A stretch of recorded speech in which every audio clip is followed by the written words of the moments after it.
Hello everyone and welcome back to the channel. My name is Skylar Dream and I am a self-taught digital artist, crocheter, and small business owner, and didn't feel like putting on a face mask, so you guys got Kakayuki. It is Wednesday, so I have been very bad on picking up my camera and trying to vlog. To be completely honest, the past couple of days have just been... I actually don't really have much of an excuse, to be completely honest. Monday, I had to take care of a few personal things, so just didn't feel in the mood to vlog. And then Tuesday, we did stream, so that ended up taking up most of my evening. And thankfully, praise whatever being is above us, Oikawa no longer looks like a thing of nightmares. So if you were watching the streams, I was kind of struggling on Oikawa's face. And thankfully, we were able to fix whatever issues I was having with his face during the stream yesterday. And yeah, I was able to get started new Izumi, which was one thing I was not expecting. So thankfully, that is coming along. I did not go into full details with Oikawa just yet. He's still in his rough sketching phase. Part of the reason why I did that was just because, you know what? I'll just show you guys. Streamed yesterday.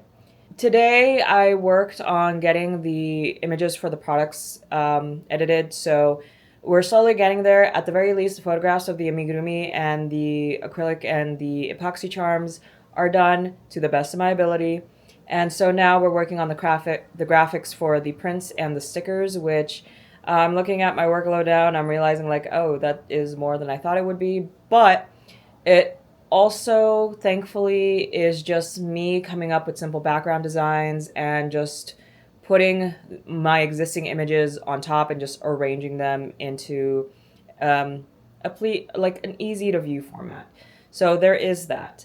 So just need to get those out of the way. Thankfully, I've done the graphics for the lad stickers, the Dia Succubus stickers, and the Fourth Wing stickers. So I think those are the only ones that kind of came in sticker sets. So that is one less thing to worry about. And as for the individual stickers, I will pretty much just put those to a very simple background. And very simple background, and I'll reuse the same asset for those stickers specifically, because they are going to be just like little one-offs.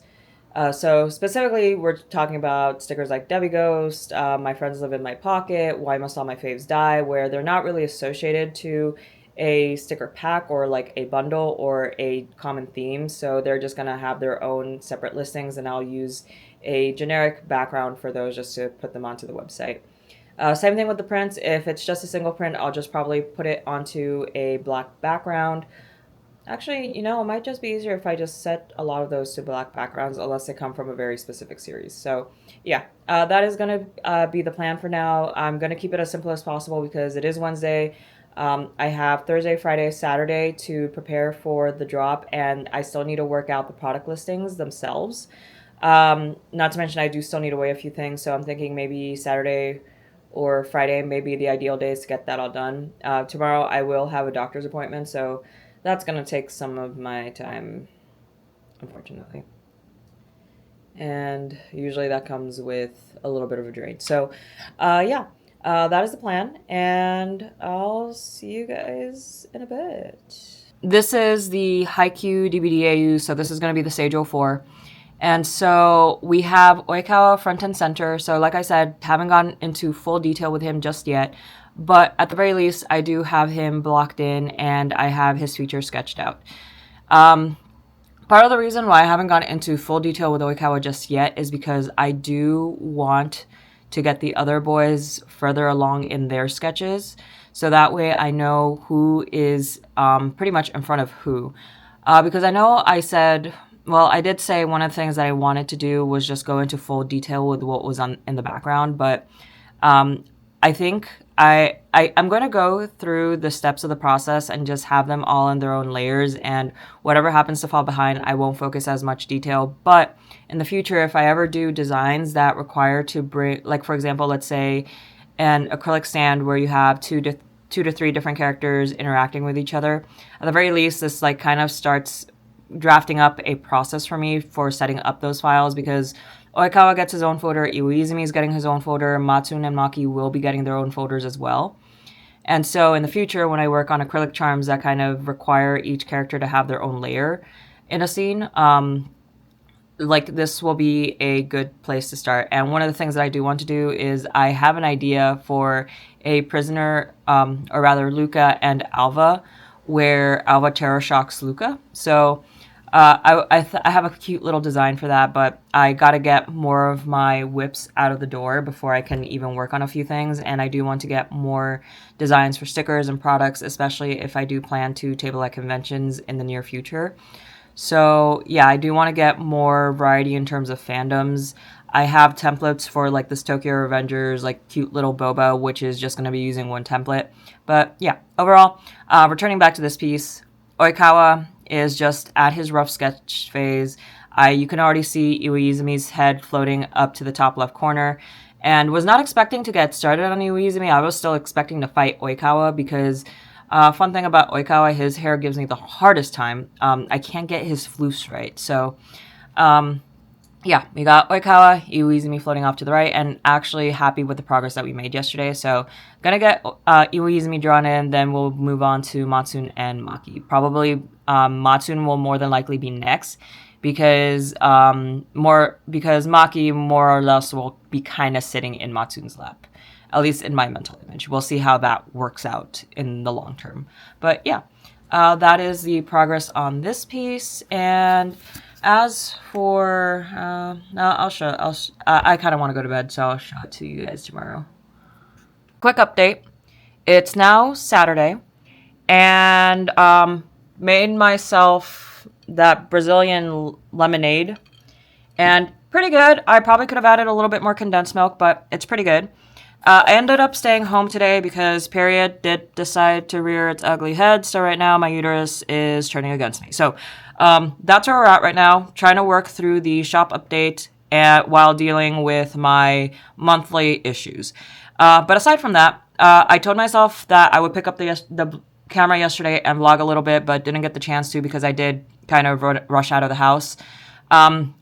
Yesterday, my original plan was to go out, do a couple of errands, and that didn't happen because I ended up going over to my friend's place so that we could crochet and discuss our plans for Anime Fuse, which is the convention up in Fresno.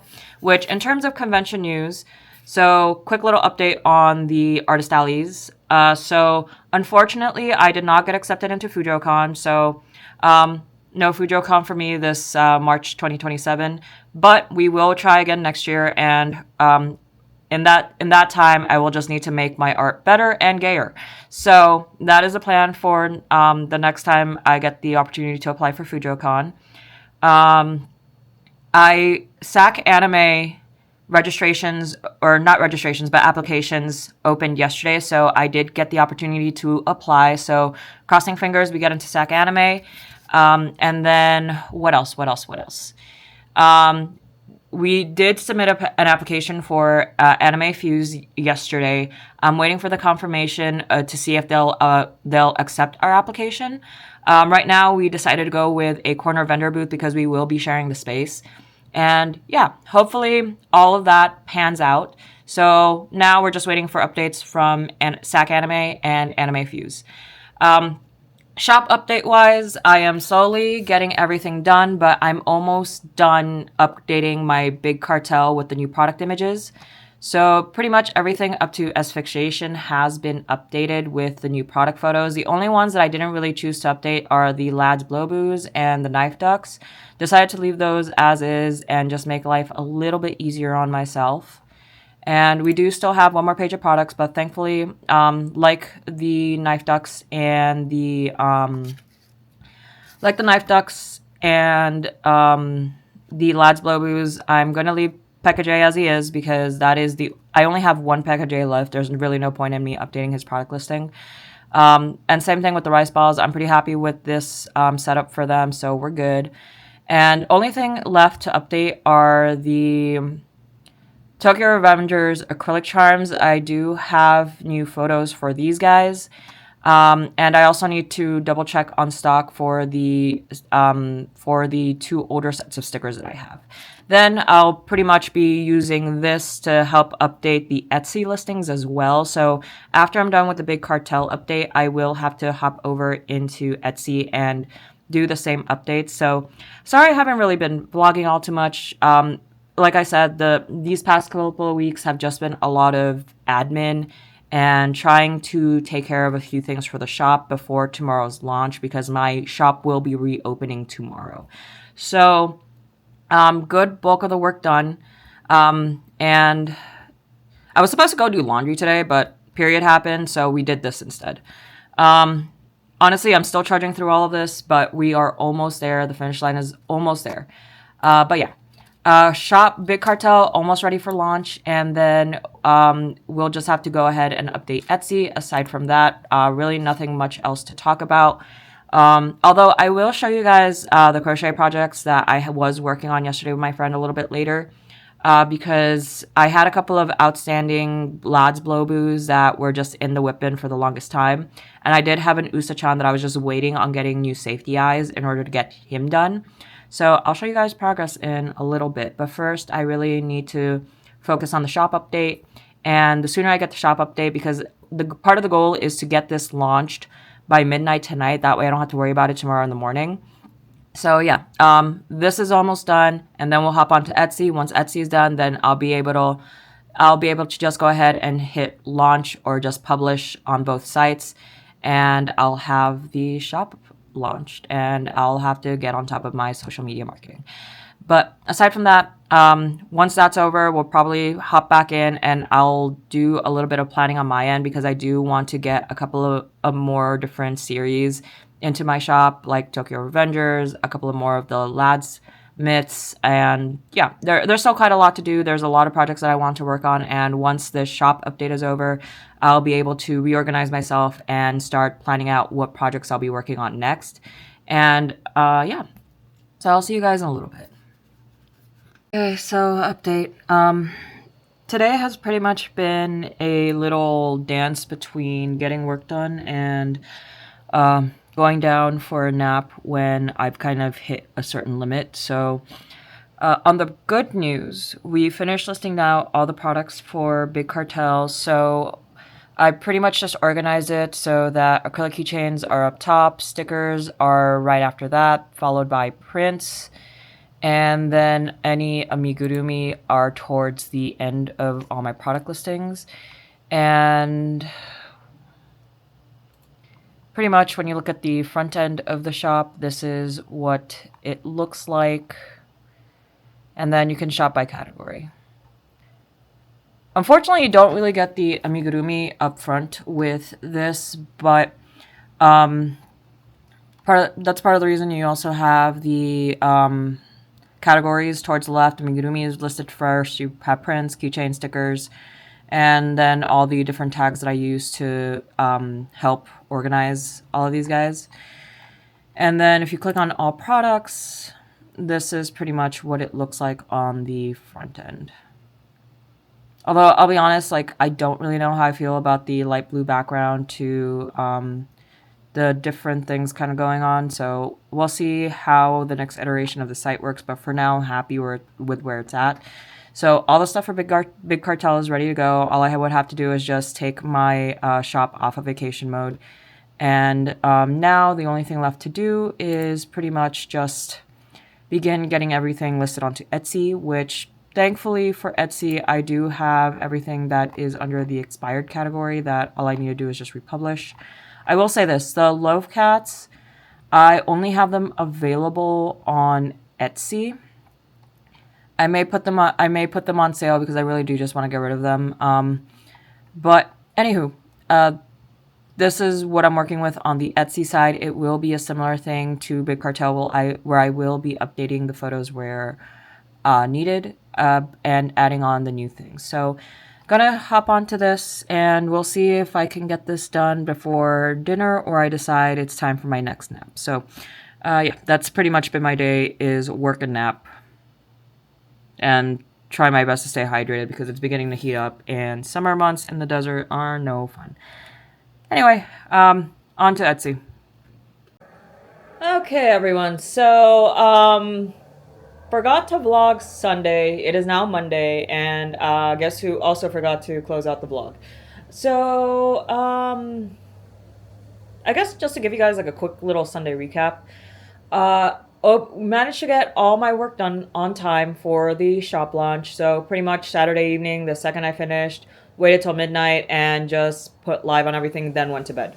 I didn't really advertise it till the next day, but the shop is now live. And I need to start working on my social media and marketing.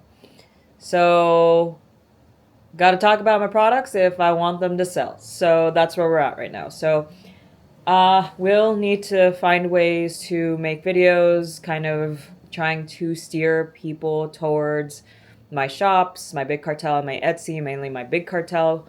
But yeah, shop is officially launched, and ironically, I also did my tarot pulls yesterday, and yeah, got called out on being cautious about burnout and reconnecting with myself and the things that I enjoy. So, um, now that the shop has launched, I know I keep saying this, but I will try my best to kind of just slow down and reel things back and actually set some time for some more leisure activities and more leisure projects. So, yeah. Shop has been launched, everything went well, and now just to slowly start advertising things.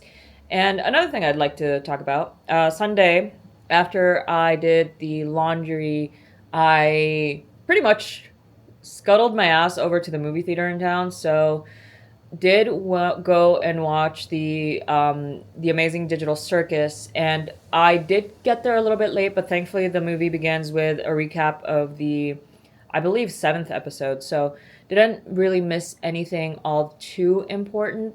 But yeah, did watch the movie, and that ending, that ending. It was one of those endings that, like, I'm still trying to digest that ending even now, and it's Monday.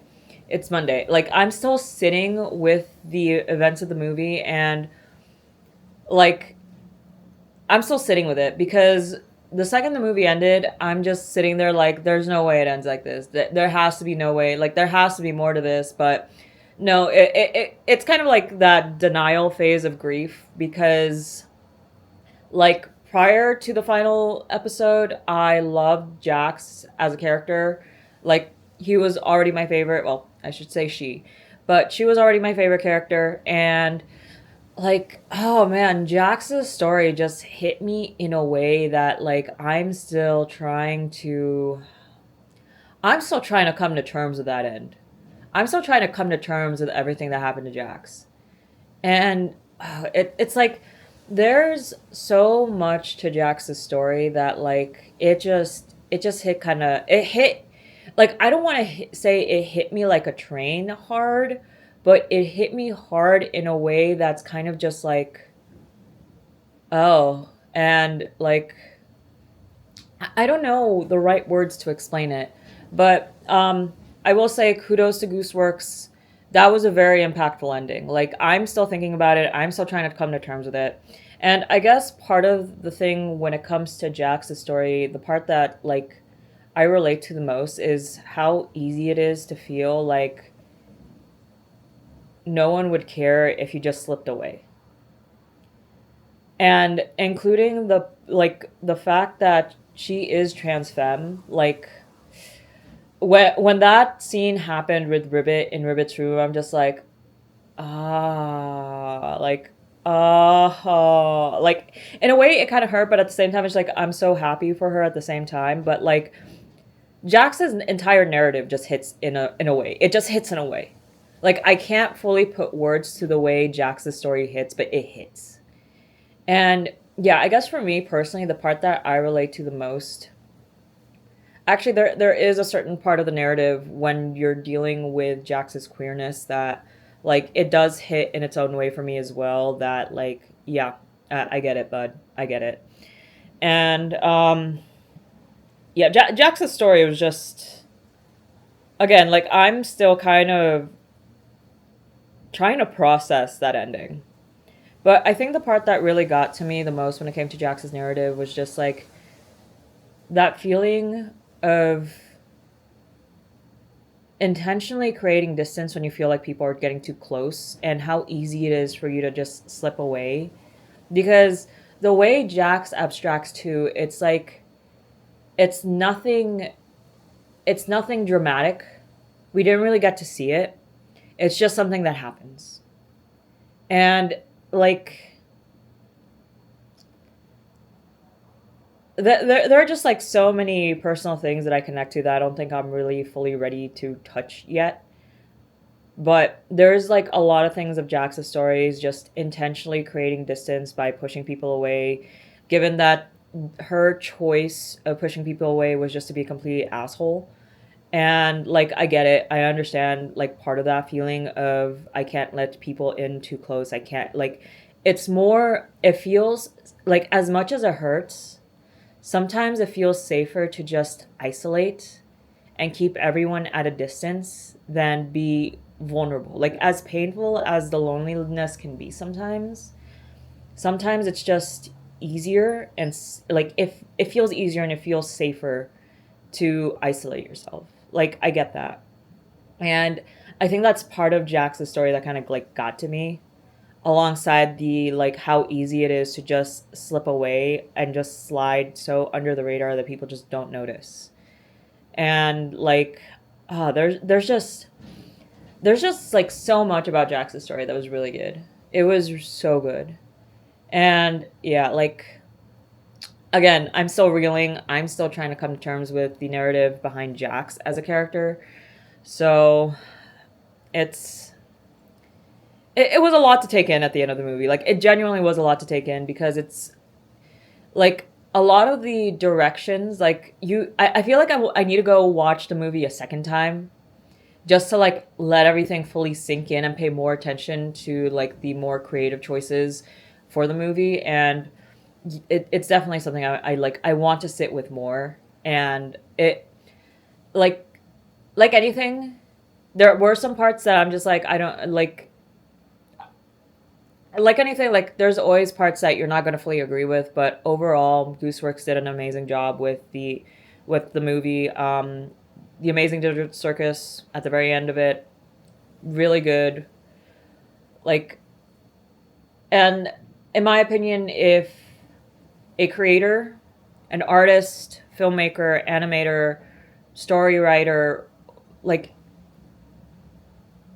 you are a successful creator when you are able to leave an impact on your audience. And I think Gooseworks did just that with Jax and just all the other storylines that were folding into it. And just again, Jax's story just hit me hard. So again, not like hard as in train, but hard like I need to like contemplate life now. Like there's something that like I need to sit down with this. But yeah, bravo to Gooseworks because they did an amazing job here. So yeah, just my thoughts because I did go watch the movie yesterday. And with that, I will go ahead and wrap up this vlog. So with that, I'll see you guys in the next one. Bye bye.